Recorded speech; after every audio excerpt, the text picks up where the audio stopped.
أعوذ بالله من الشيطان الرجيم بسم الله الرحمن الرحيم. La louange est à Allah, que davantage d'honneur et d'élévation en degré soient accordés au prophète de Allah. Louange à Allah, celui qui est unique, celui qui n'a besoin de rien, qui n'est pas engendré, qui n'engendre pas, qui n'a nul équivalent. Je loue Allah Ta'ala et je l'implore de me guider sur le chemin de droiture. Je recherche son pardon et je me repose à lui. Je recherche la préservation de Allah contre le mal de mon âme et de mes mauvais actes. Le bien guidé est celui que Allah guide, et nul ne peut guider celui qui l'égare. Que l'honneur et l'élévation en degrés les plus complets et les plus parfaits soient accordés à notre maître Muhammad, sallallahu alayhi wa sallam, le maître des fils de Adnan, celui que Allah a envoyé en tant que miséricorde pour les mondes, en tant que guide et annonciateur de bonnes nouvelles et avertisseur d'un châtiment, le prophète qui est comme une lumière éclatante et une lune éclairante, a appelé à la religion agréée par Allah. Allah a guidé par lui la communauté, il a dévoilé par lui les obscurités, le prophète a transmis le message, il s'est acquitté de ce qui lui a été confié, il a conseillé la communauté, que Allah le rétribue pour nous du meilleur de ceux dont il a rétribué chacun de ses prophètes. Je témoigne qu'il n'est de Dieu qu'Allah, lui seul n'a pas d'associé, il a envoyé son messager avec l'enseignement de droiture et la religion de la vérité. Je témoigne que notre maître Muhammad, sallallahu alayhi wa sallam, est son esclave et son messager, que Allah l'honore ainsi que tous les prophètes, que Allah l'honore ainsi que tous les messagers qu'il a envoyés. Sachez que Allah Ta'ala dit dans le Coran honoré, après la mention d'un certain nombre de prophètes, وَكُلًّا فَضَّلْنَا عَلَى الْعَالَمِينَ, ce qui signifie nous leur avons accordé à tous un degré supérieur aux autres créatures. Surat Al-An'am. Mes frères de foi, Allah Tabaraka wa Ta'ala a envoyé les prophètes, il en a fait les meilleurs de sa création, et il les a appuyés par des miracles éclatants, qui sont une preuve de leur véracité, en ce qu'ils ont amené. Nous vous avions parlé auparavant de certains des miracles du prophète sallallahu alayhi wa sallam, et notamment du miracle de Al-Isra et de Al-Mi'raj, le voyage nocturne et l'ascension. Le musulman de la communauté de Muhammad augmente en attachement au prophète Muhammad chaque fois qu'il entend le récit d'un miracle qui s'est produit pour lui sallallahu alayhi wa sallam. N'est-ce pas lui qui a dit alayhi salatu wassalam, لا يشبع مؤمن من خير يسمعه حتى يكون منتهاه الجنة, ce qui signifie le croyant ne se lasse pas d'un bien qu'il entend jusqu'à ce qu'il arrive au paradis. L'imam Ahmad et Al-Bayhaqi ont rapporté avec une forte chaîne de transmission du hadith de Ya'la ibn Murrah al-Thaqafi que ce dernier a dit, tandis que nous marchions avec le prophète sallallahu alayhi wa sallam, un chameau chargé était passé à proximité. Quand le chameau a vu le prophète sallallahu alayhi wa sallam, il s'est mis à blatérer et posa son cou par terre. Le prophète sallallahu alayhi wa sallam s'est alors arrêté et dit Ayna sahibu hadha al-ba'ir, ce qui signifie où est donc celui qui est chargé de ce chameau? Il vint et le prophète lui dit Bi'nih, ce qui signifie vends-le-moi. Mais nous te l'offrons plutôt au messager de Allah. Cependant, il est détenu par une famille qui n'a pas d'autre source de subsistance que lui. Alors le prophète sallallahu alayhi wa sallam lui dit Amma ma dhakarta min amrih, fa innahu shaka kathrat al-amali wa qillat al-alaf, fa ahsinu ilayh. Ce qui signifie, concernant ce que tu viens de dire, sache qu'il s'est plaint de beaucoup de travail et du peu de foin, alors agissez en bien avec lui.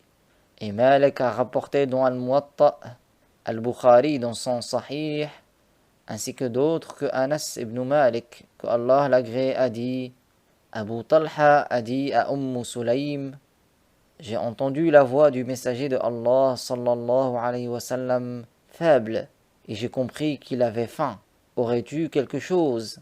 Elle a répondu oui, et elle sortit des morceaux de pain d'orge, puis elle prit un voile à elle et enveloppa le pain avec une partie du voile, le mit sous sa main, c'est-à-dire la main de Anas, et a mis sur moi une autre partie du voile, c'est-à-dire comme si c'était une cape pour lui. Puis elle m'envoya les emmener au messager de Allah sallallahu alayhi wa sallam. Je suis parti et j'ai vu le messager de Allah sallallahu alayhi wa sallam assis dans une mosquée et il avait avec lui des gens. Je me suis dirigé vers eux et le messager de Allah sallallahu alayhi wa sallam m'a dit Arsalaka Abu Talha, ce qui signifie est-ce que c'est Abu Talha qui t'a envoyé? Anas a répondu oui. Le prophète a dit les ta'am, ce qui signifie est-ce pour la nourriture? Anas a répondu oui. Le messager de Allah sallallahu alayhi wa sallam a dit à ceux qui étaient avec lui Qumu, ce qui signifie levez-vous. Anas a dit il est parti, je suis parti avec eux jusqu'à arriver auprès de Abu Talha et je lui ai annoncé la nouvelle. C'est alors que Abu Talha a dit ô Sulaym, le messager de Allah sallallahu alayhi wa sallam a amené les gens, nous n'avons pas de quoi leur donner à manger. Alors elle a dit avec la certitude Allah sait plus que tout autre et son prophète sait plus que nous. Abu Talha est parti jusqu'à retrouver le messager de Allah sallallahu alayhi wa sallam. Le messager de Allah sallallahu alayhi wa sallam a dit Halummi ya Sulaym ma indaki, ce qui signifie ramène ce que tu as Sulaym. Elle ramena le pain et le messager de Allah sallallahu alayhi wa sallam m'a appelé. Je suis rentré, c'est alors que Sulaym a versé sur ce pain un peu de beurre rance à elle jusqu'à ce que cela devienne comme un plat saucé. Et le messager de Allah sallallahu alayhi wa sallam a dit ce que Allah a voulu qu'il dise, c'est-à-dire qu'il lui a fait des invocations afin que Allah lui accorde davantage de bénédictions. Puis il a dit I'dhan li'asharatin bid-dukhul, ce qui signifie donne la permission à 10 personnes d'entrer. Ils sont rentrés et ont mangé jusqu'à être rassasiés, puis ils sont sortis. Puis il a dit I'dhan li'ashara, ce qui signifie demande à 10 autres de venir. Il les a autorisés, ils ont mangé jusqu'à être rassasiés, puis ils sont sortis. Puis il a dit I'dhan li'ashara, ce qui signifie demande à 10 de venir. Tout le monde a mangé jusqu'à être repu. Ils étaient 70 ou 80 hommes. Mes frères de foi, le plus imminent des miracles du prophète Muhammad sallallahu alayhi wa sallam, c'est le Coran honoré, le livre qui ne comporte pas d'erreur. Notre Seigneur tabaraka wa ta'ala l'a décrit par sa parole وَإِنَّهُ لَكِتَابٌ عَزِيزٌ لا يأتيه الباطل من بين يديه ولا من خلفه تنزيل من حكيم حميد. Sourate Fussilat. Le Coran honoré a été descendu et comporte un texte différent des paroles des humains. Son style et son ordre ne sont pas ceux des courriers, ni des discours, ni des poésies, avec ce qu'il comporte comme paroles concises et éloquentes, un bel ordre et un style inhabituel qui a troublé les Arabes les plus éloquents, qui ont ainsi reconnu que ce n'est pas une parole composée par un être humain.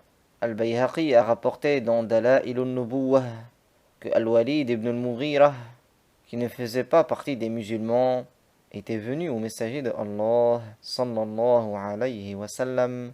Il lui a demandé de lui réciter du Coran.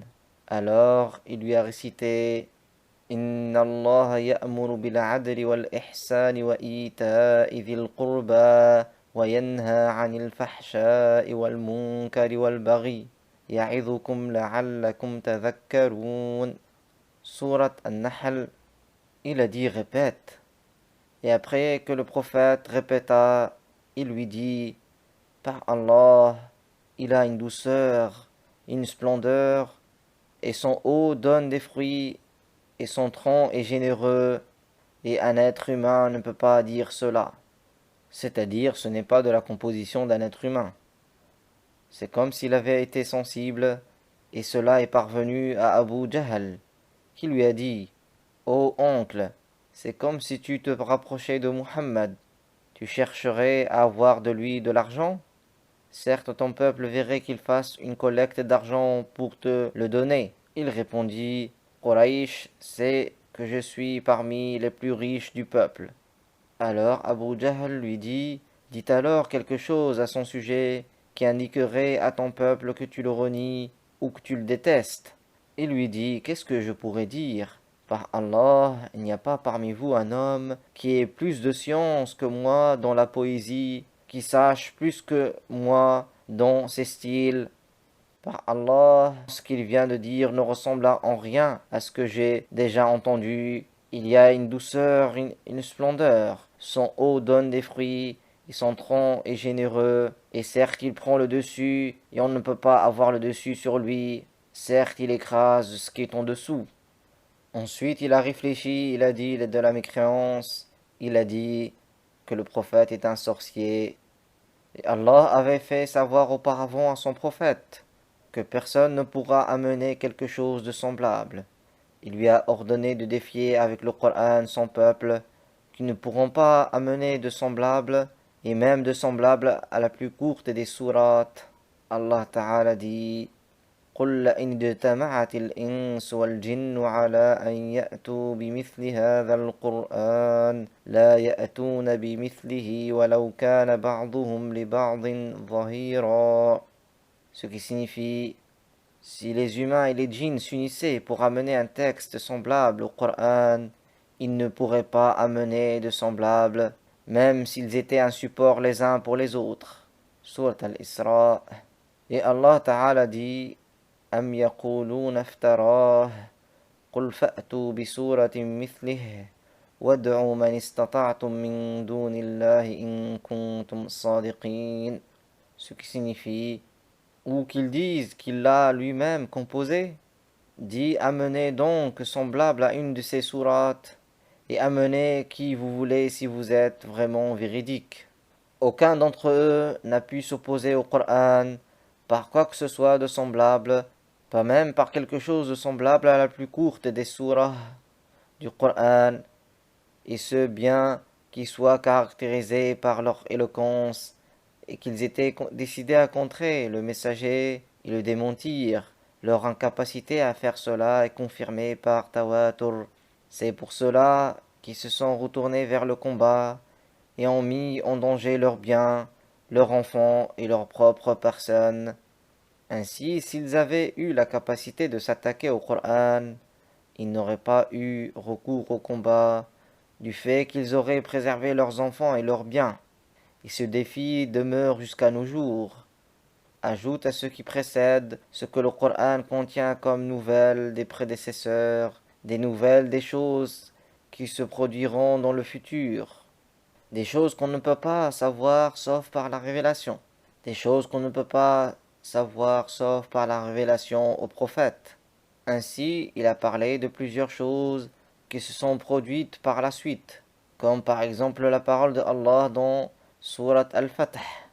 لقد صدق الله رسوله الرؤيا بالحق لتدخلن المسجد الحرام إن شاء الله آمنين محلقين رؤوسكم ومقصرين لا تخافون فعلم ما لم تعلموا فجعل من دون ذلك فتحا قريبا, qui annonçait que les musulmans entreront à Al-Masjid al-Haram, la mosquée de la Mecque, en toute sécurité, les crânes rasés ou les cheveux raccourcis, et cela s'est réalisé peu de temps après.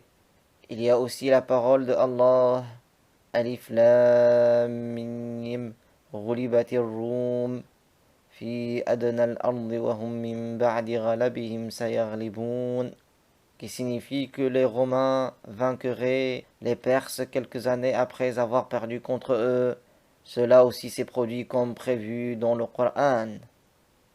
والحمد لله رب العالمين وصلى الله على سيدنا محمد أشرف المرسلين